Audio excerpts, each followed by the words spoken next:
Hello everybody and welcome to another edition of the Motor City Mad Mile Show. We are live here from Sebring Hotel on the outskirts of Sebring's Raceway. And I'm pleased to be joined by Luis Martinez. This guy looked fantastic at the age of 75. Look at this guy, unbelievable. He's like wine. The older you get, the better you look. Thank you very much, I appreciate that, yeah. Well, just so everybody know that our Motor City Mad Mile Show presented by the South Florida Tribune. Also have a book out there called Lessons from the Microphone, and so which talks about old school media versus new school media that can be picked up on Amazon Kindle as well as Barnes & Noble. Also, this broadcast will be seen on the South Florida Tribune YouTube channel. If you haven't subscribed yet, please go ahead and do so. All right, well, you know what intrigued me about Luis is here's a guy that was born and raised in Cuba. Okay, born and raised with Cuba. Your dad was obviously taking you to the races, and the last race in Cuba was what, 1960? 1960 was the last race in Havana, anywhere in Cuba, which was it's called the Gran Premio, the Great Prize for Liberty in Cuba, ironically, in Cuba in early 1960, around the springtime, around April. And then you're telling me that Fidel Castro shut down the businesses? Well, then later that year, in the summer of 1960, Fidel Castro stole all the commerce, all capitalistic commerce in Cuba. He started with the American companies like the petroleum companies and so forth. He expropriated them. The expropriated means that the government took over everything. And he did that on purpose because he didn't want any capitalism, so he went straight into communism overnight. No kidding, wow. I remember the Cuban Missile Crisis is all that happened yesterday with John F. That was Kennedy. in 1962. Yeah, right, well that was the year I was born. Yeah. Oh, yeah. I see, okay. That's why I remember it well. Right. But anyways, you say that your parents sent you to the United States by yourself. Explain that to me. Yes, what happened was that in Cuba, the Castro was beginning to conscript all the children and into the militia, believe it or not. So I was 12 years old and I was already marching in a militia in uniform. And my parents saw that and they said, we got to get him out of here. Every dictator, the first thing they do is separate the children from their families, and they started doing that with all the Cuban children.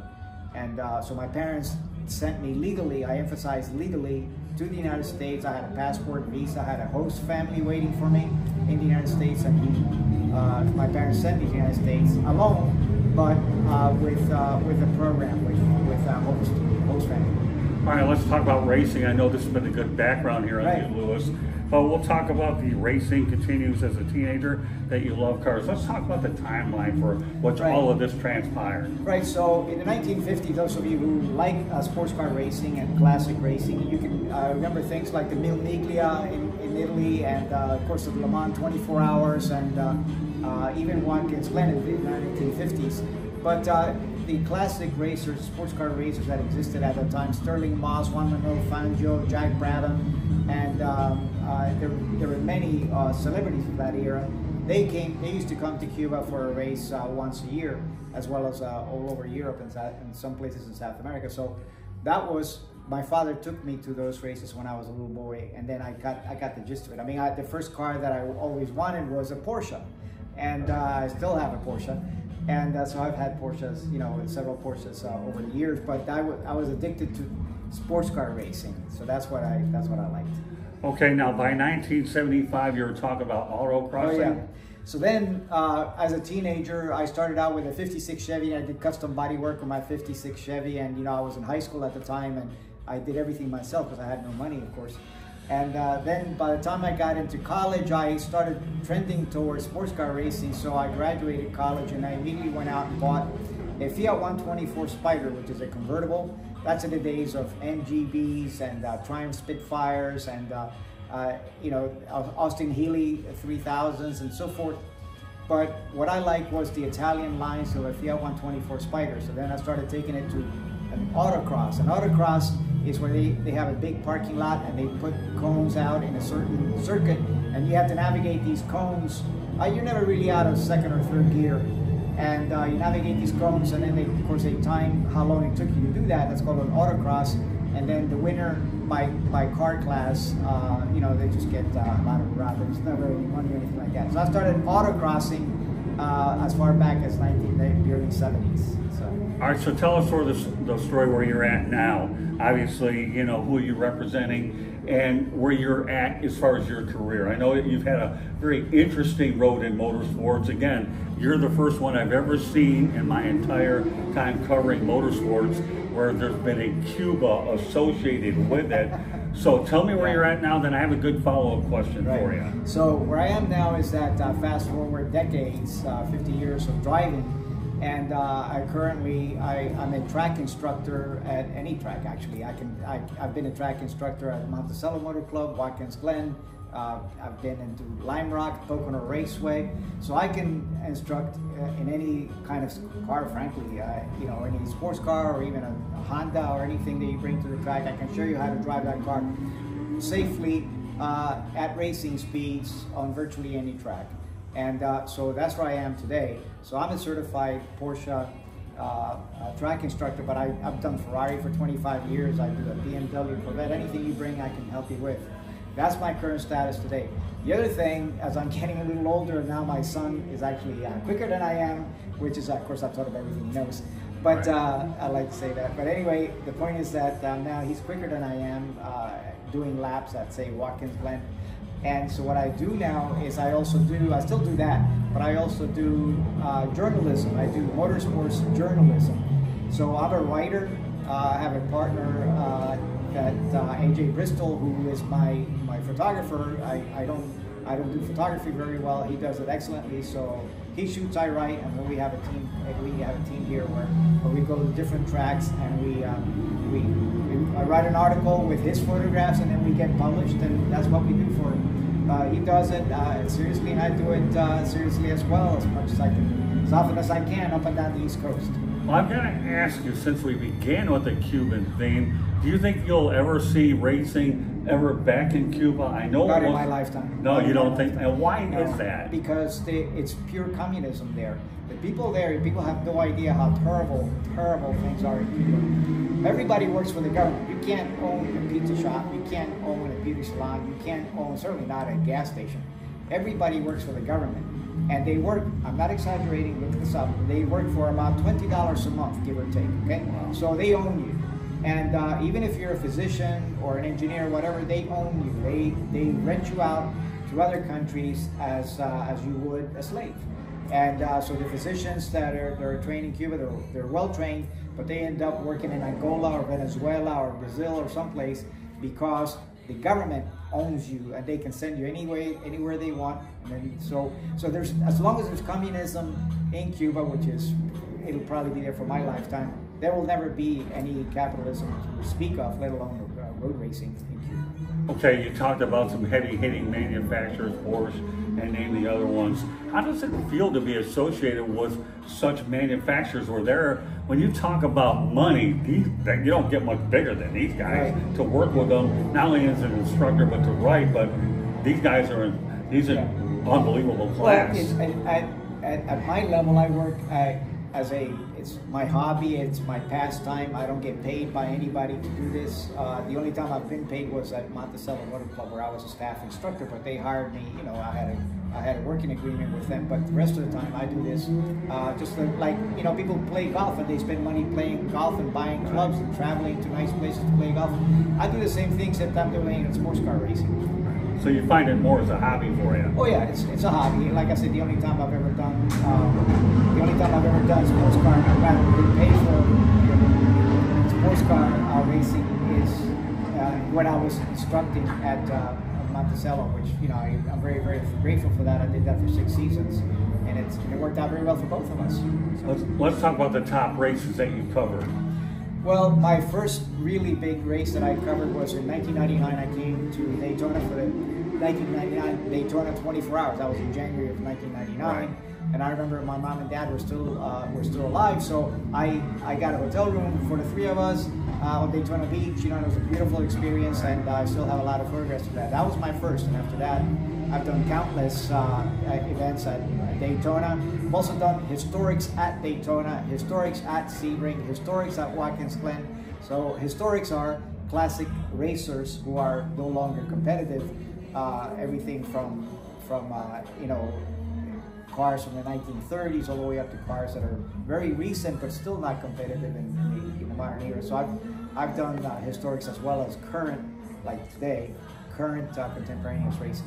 Are there any particular races and tracks that you like the most? So you've covered that. I love this one. I tell you, Sebring, to me, I was just typing my article. Sebring, to me, because I can get so close to the cars when I'm out on pit row, it's very visceral. The cars, it's a very difficult track to drive. The cars are struggling for grip because it's called the bumps. This used to be, Sebring does not have elevation changes like, for example, Watkins Glen has elevation changes. Right.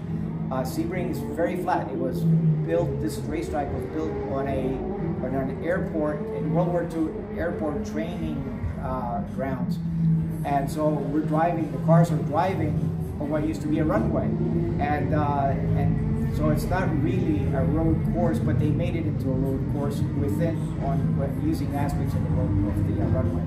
Any other tracks where you feel that Sebring is obviously the most? Well, Sebring, yeah, like I said, Sebring is very visceral.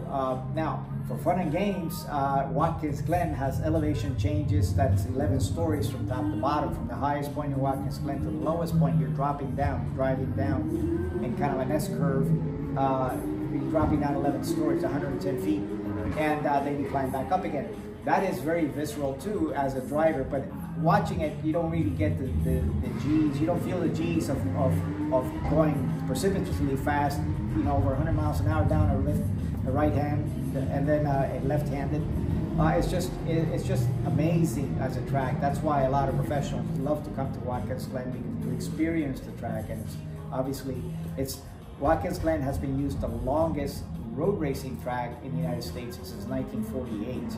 And this track, Sebring, has the longest endurance race in the United States since 1952. So the point is that this is the longest endurance race, and Watkins Glen is the oldest still used racetrack. All right, 3 questions. Number 1, let's talk about Daytona. Okay, do you like covering the Rolex 24? Yeah, the Rolex 24, the interesting thing about the Daytona Rolex 24 is that if you sit far up in the bleachers, you can watch the whole race, the whole circuit all at once. You can't do that at Watkins Glen, you can't do that at Sebring, you can only do that in places like, well, not even in Indianapolis, because you can't see the backside. So anyway, Daytona is kind of interesting because you can do that. The noise, however, if you're up in the bleachers, when there's a full race going on with 60 cars, the noise is unbearable because what do you call it? What I call the stadium is like a voice box, and it just rises up to you, and it is unbearable. I've tried it, and I have to go back down to where the cars are, sort of be in the infield, so I can get away from the noise. But so that's a very a unique experience where you can watch the whole circuit from one place. All right, let's talk about IMSA. Would you find that IMSA is probably the best kept secret of a lot of the major racing course? Right. When you talk about NASCAR, Indy, and all that, because we all know NASCAR is NASCAR. They're going to get more attention. You know the drivers, you know the stock car. We all know Indy, but IMSA not only is it known for the manufacturers and the actual cars that are supposed to be endurance, but we're talking about the technology and everything. So what makes IMSA so much more special over NASCAR and Indy? Well, that's you're talking only to me. There are people who swear by NASCAR. Or my photographer friend, he loves Indy.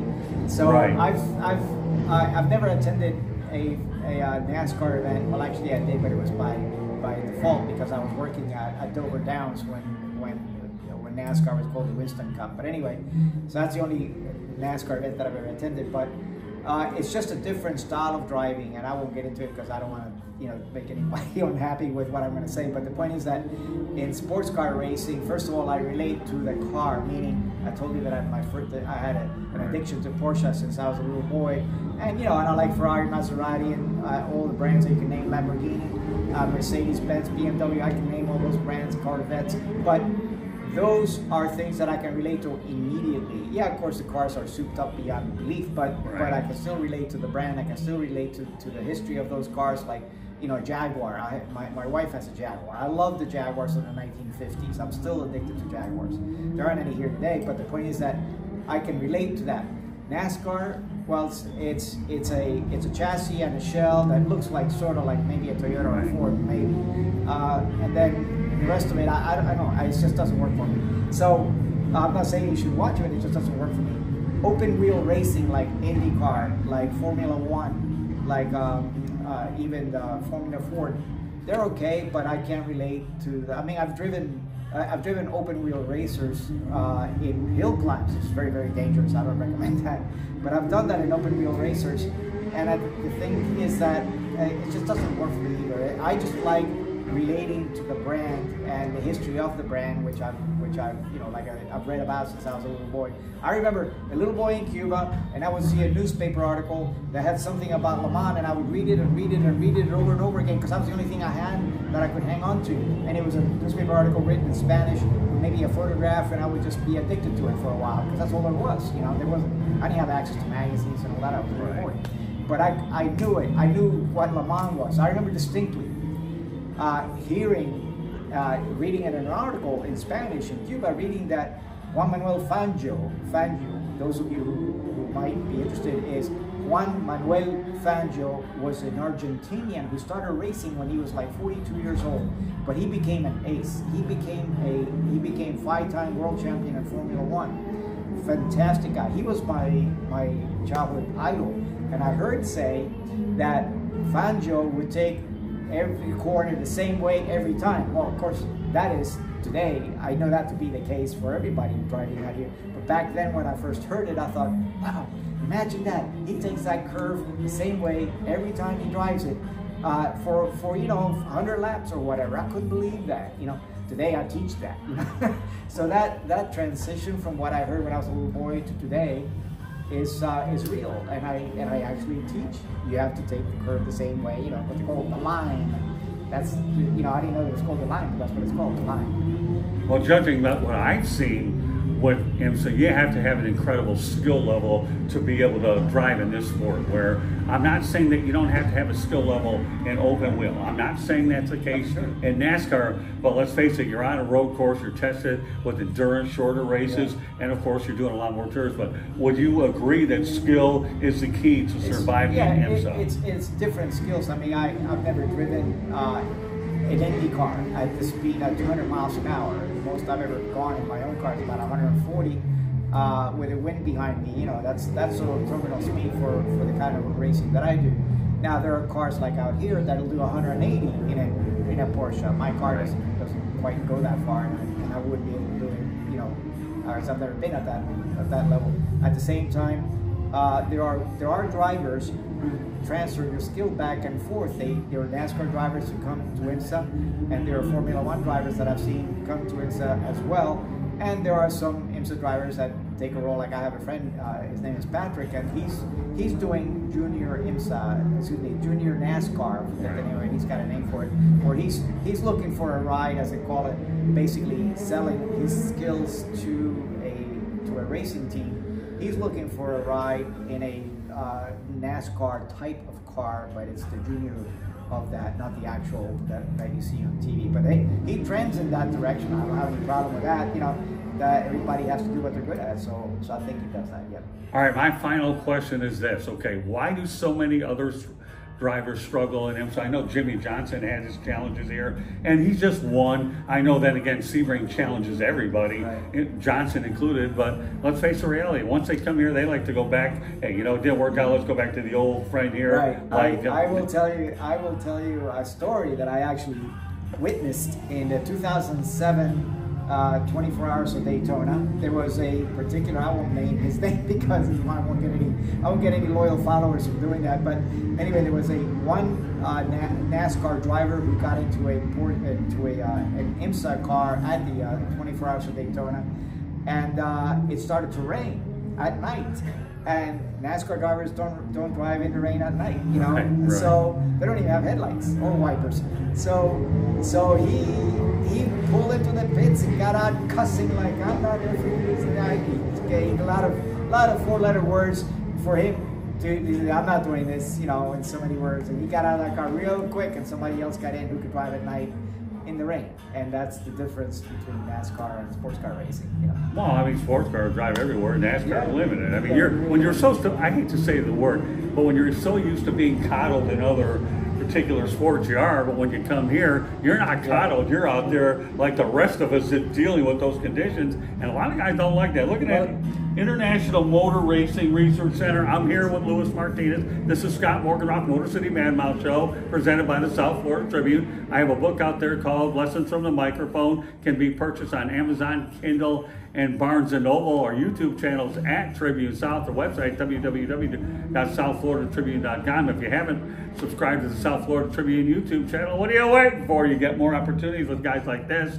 Okay, if there's somebody with a story, I will find it. I've only been doing this over 40 years, but Lessons from the Microphone is talks about old school media versus new school media, and guys like him end up in the next version that we're going to be working on. So it's one of those types of things where everyone likes to look for content, but just not any content. I'm here to look for the human interest stories. And when I find an individual like Luis, who obviously was born in Cuba and had to go through an awful lot of odds to not only do what he's done now, but to write about a sport that's unheard of in the area, who in their right mind would pass that opportunity up there to talk with a guy like that. I'm very thrilled that you joined the Motor City Man Mouth Show. We're here over at the 7 Sebring Hotel, right? Right. Sure we are. So again, there's a lot of storylines here, and I'm just glad that we had an opportunity to connect with Luis today and talk. Anything else you want to add about what we've talked about that you want to tell the audience that they should know about? Yes, I'm going to read his book called Lessons from the Microphone. That's correct. Right. I'm going to buy it and I'm going to read it. Why? Because I do radio shows up north where I work, and I've hosted and I've been a guest on many radio shows. So I